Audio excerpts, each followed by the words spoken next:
Morning friend, সকলে কেমন আছো? নিশ্চয়ই সবাই খুব ভালো আছো, আমিও খুব ভালো আছি। আজকে হলো সোমবার আর আজকে আমাদের এখান থেকে চলে যাওয়ার দিন। আজকে চলে যাব আর দুপুর 1টায় আমাদের ট্রেন আজকে। আর এখন ঘড়িতে বাজে হচ্ছে 6:45, 7টাও বাজিনি কিন্তু আজকে এখনো। কিন্তু দেখো আমার স্নান টান সব কমপ্লিট। আর দেখো জামা কাপড়ও সব মেলা হয়ে গেছে ধুয়ে, যেহেতু সকাল সকাল স্নান কালকেও করেছি আজকেও করে নিলাম, বেরোতে হবে তার জন্য। আর এখন যাচ্ছি মায়ের মন্দিরে যাব একটু, আর একটু যাব একটু গ্রামের দিকে। চলো তোমাদের সাথে নিয়েই যাব, চলো দেখতে থাকো তাহলে, ঠিক আছে বন্ধুরা? আমরা এখন চলে এসেছি হচ্ছে মায়ের মন্দিরে, একটু মাকে দর্শন করব যেহেতু আজকে চলে যাবো তার জন্যই। আর 1টা বাজে ট্রেন, মনটা খারাপ লাগছে। ঘুরতে আসার সময় মনটা একরকম থাকে, যাওয়ার সময় আর একরকম থাকে, তাই না? তো চলো দেখো মায়ের মন্দিরটা, এই যে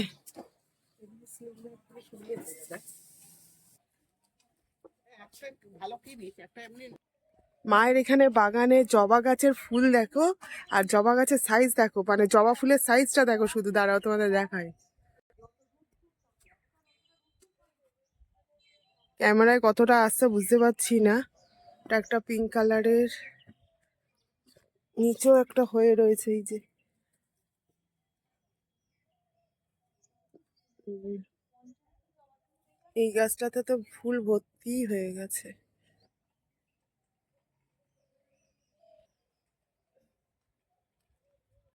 ডবল পাপড়ি, হ্যাঁ, হলুদ জবার আবার ডবল পাপড়ি। কালার গুলো এক একটা এত সুন্দর যে বলার কথা না। বললাম তো, মানে চোখ সার্থক হয়ে যাচ্ছে আমার আর আমার দিদি দুজনেই এসছি। হ্যাঁ, ওই জবাটা নিয়েছি। হ্যাঁ, কালার গুলো খুব সুন্দর, আর তেমনি বড় বড়।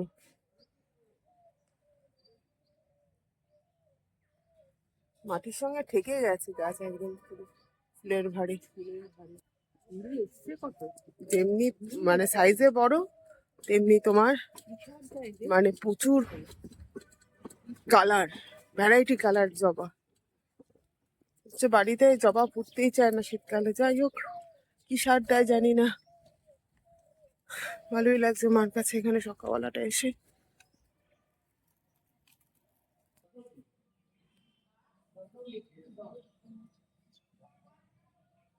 এই হচ্ছে মায়ের মন্দির, আগের ব্লগে তোমাদের দেখিয়েছিলাম মায়ের মন্দির। এই যে মায়াকেও দেখিয়েছি তোমাদের, কিন্তু ভেতরে ফটোশুট করার নিয়ম নেই, আইনত দণ্ডনীয় আর কি। যাই হোক, তাও দূর থেকে একটু তোমাদের জন্য শুট করেছি। আর সকালবেলাটা এত ভালো লাগছে, একদম নীরব, মানে ভীষণ ভীষণ ভালো লাগছে। দিদিও আছে আমার সাথে, দুই বোনেই বেরিয়েছি, বৌদি, দাদা, দাদার মেয়ে, আমার স্বামী, আমার ছেলে। কেউ আসেনি সকালবেলাটা। আজকে সকালে 10টার মধ্যে আমাদের ঘর ছেড়ে দিতে হবে।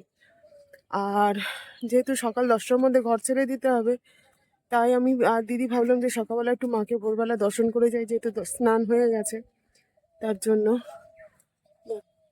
অনেকেই এসছে ভোরবেলাটা, গাছে জল দিচ্ছে।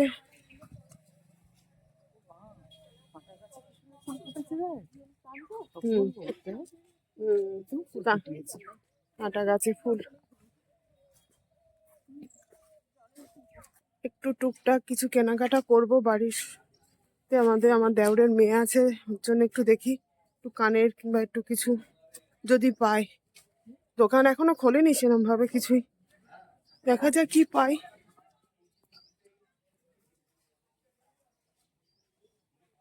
ছোট ছোট ব্যাগগুলো আছে। এই ব্যাগগুলো কত করে দাদা?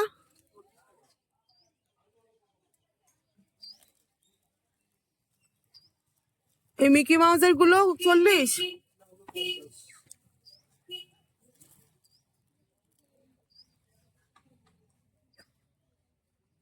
এখানে কানেরও আছে, একটু কানের পছন্দ করে।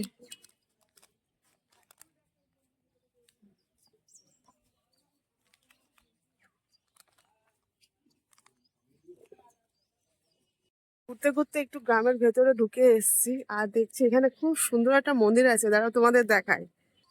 এই দেখো কি সুন্দর মন্দিরটা, এটা দেখতে। কি কোন ঠাকুরের জানি না, কোন ঠাকুরের, মা শীতলা মায়ের মন্দির এটা। শীতলা মা আর রক্ষাকালী মায়ের মন্দির এটা।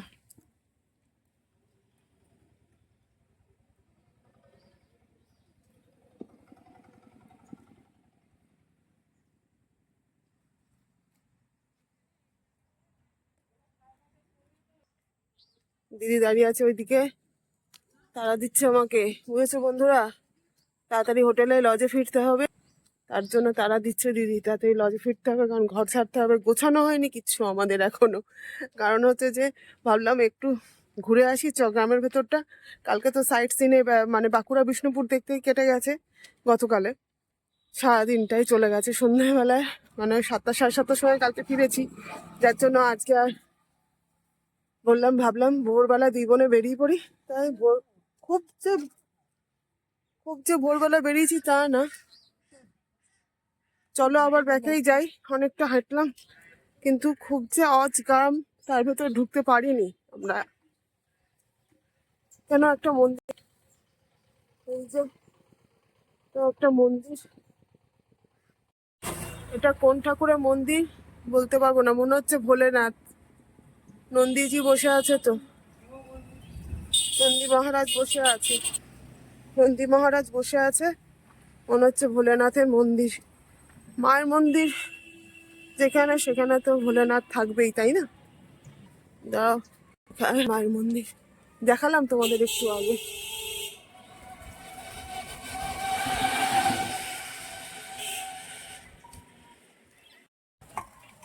সবাই পড়তে টড়তে যাচ্ছে, সবার বাড়িতে বাসি কাজ সারা হচ্ছে।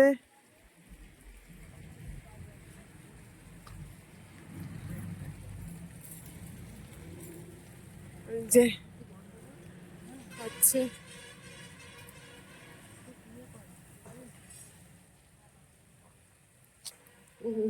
বন্ধুরা, এই যে টুকটাক বাজার সবার জন্য একটু করলাম। দেওরের মেয়ের জন্য একটা কানের, তারপর আমার ননদের ছেলের জন্য একটা হাতের রিস্টব্যান্ড, এইসব কিনলাম। আর এখানে দেখো ধান ছাড়ানো হচ্ছে, তোমাদের দেখাই, দাঁড়াও।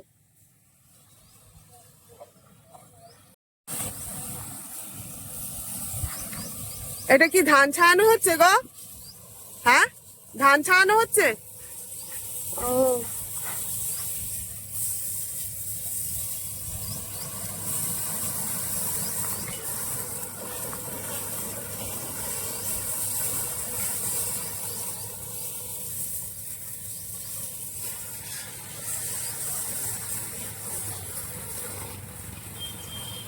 এখন ঘড়িতে বাজে হচ্ছে 11টা। আর এখন আমরা একটু কিছু খেয়ে নেবো, মানে একটু ভাতই খাবো। বৌদি আর আমাদের পকাই মানে দাদার মেয়ে খাবে না, ওদের খিদে নেই একটু, ওরা ভাত সকালবেলা খায় না, খাবে না। যাই হোক, আমরা কজন খাবো, 5 জন। এখন খেয়ে তারপর হচ্ছে একটু বসে নিয়ে তারপর ট্রেনে উঠবো। চলো দেখি একটু ভাতের সাথে কি খাই, সবজি ভাতই খাওয়া হবে। চলো খাওয়া যাক, চলে এসেছি, ঢুকে গেছি হোটেলে। এখানে বসবো, এই তো আমাদের ভাত চলে এসছে। আর এখন যা হোক একটু লাঞ্চ মতো করবো, 11টা বাজে। তো যাই, দেখো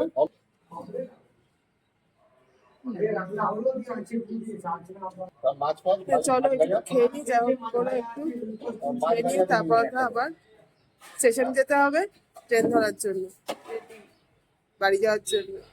চলো বন্ধুরা, আমরা এখন রওনা দিচ্ছি স্টেশনের দিকে। আর ভালোই লাগলো ঘুরে। আর দেখো, এই যে এই লজটা তোমাদের আগের ব্লগেও দেখিয়েছি, এই লজেই ছিলাম। যাই হোক, চলো, এই যে টোটো এসে গেছে, লাগেজ তোলা হচ্ছে আমাদের। দিদি উঠছে ওইদিকে, বৌদি মেয়ে ওইদিকে বসেছে। আর তাহলে চলো, আমরা যাচ্ছি হচ্ছে স্টেশনের উদ্দেশ্যে, এখন রওনা দিলাম বাড়ি যাওয়ার জন্য। সঙ্গে থাকো। এখন টোটোয় উঠে চললাম স্টেশনের দিকে, তখনই বললাম তো রাস্তাগুলো কি সুন্দর, দেখো দেখো, দুদিকে হচ্ছে ইয়ে, মানে মাঠ, আর ধান চাষ হয়েছে, আলু চাষ হচ্ছে। তারা তোমাদের দেখায়,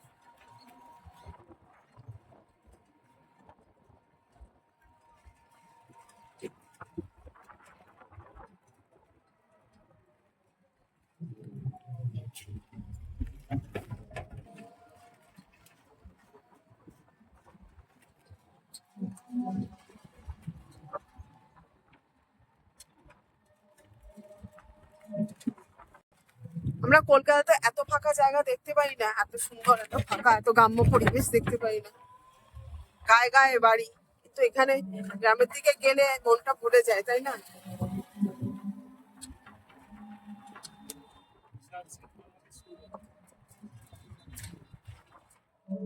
এইদিকে আবার বিশাল স্কুলও আছে, দেখো এটা public school, saint Thomas public school. চলে এসেছি আমরা এখন স্টেশনে, আর এখান থেকে এখন ট্রেন ধরবো। 1:05 ট্রেন, তোমাদের আগেই বললাম 1:05 ট্রেন। দাদা লাইন দিয়েছে টিকিটে, তারাও দেখায় তুমি। ওই যে ওই উপরে উঠতে হবে, ওই যে দূরে দেখছো সিঁড়ি দিয়ে উঠতে হবে, এখন উপরে গিয়ে তারপর স্টেশন। ফ্রেন্ডস দেখো স্টেশনে উঠে পড়েছি। এই যে স্টেশনের কাজ হচ্ছে, দেখতে পাচ্ছ স্টেশনের কাজ হচ্ছে এখন। আর এখন ট্রেন আসবে, এই যে। তারপর তো যাব হচ্ছে আমরা হাওড়া স্টেশন। হাওড়া স্টেশন থেকে তারপর ওখান থেকে ক্যাবে করে যাব বাড়ি। চলো তাহলে আজকে যাওয়া যাক। আজকে ট্যুর শেষ, ভালো লাগছে না, মনটা খুব খারাপ। চলো তাহলে, ট্রেন ঢুকবে এক্ষুনি, ট্রেন দেবে, ট্রেন এখনো দেয়নি। ফ্রেন্ডস দেখো আমরা সবাই মিলে ট্রেনে উঠে পড়েছি এখন, আর ট্রেনটা বেশ ফাঁকা, কোনো সমস্যা নেই। আর আমি তো জানলা ধার করে বসেছি, আমার সামনে দিন আর পেছনে বৌদি, এই যে পেছনে বৌদি আছে, ওদের মেয়ে আছে, ওইদিকে দাদা বসে আছে, সব জানলা করে বসে আছে, ওইদিকে আমার ছেলে বসে আছে। আর কথা এইখানে বসবে, জায়গা রেখেছি নিচে। আর ওইদিকে গেছে একটু, আসুক। চলো বাড়ির উদ্দেশ্যে রওনা দিলাম তাহলে। এখন এখনো ট্রেন ছাড়িনি, দেখো ট্রেন ছেড়ে দিয়েছে, এই যে।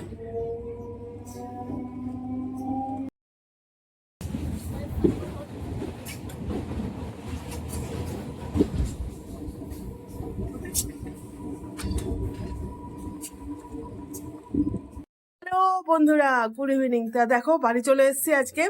তো দেখালামই তোমাদের হাওড়া স্টেশনে নেমে তাড়াতাড়ি করে, মানে যাত্রী সাথীতে যেহেতু লাইনে দাঁড়িয়ে ছিল ছেলে, কিন্তু মানে প্রচুর লাইন ছিল বলে তা কথা বললো যে ক্যাব বুক করতে, তা ক্যাব বুক করে বাড়ি চলে আসলাম। আর এখন সন্ধ্যেবেলা চা নিয়ে বসেছি, দেখো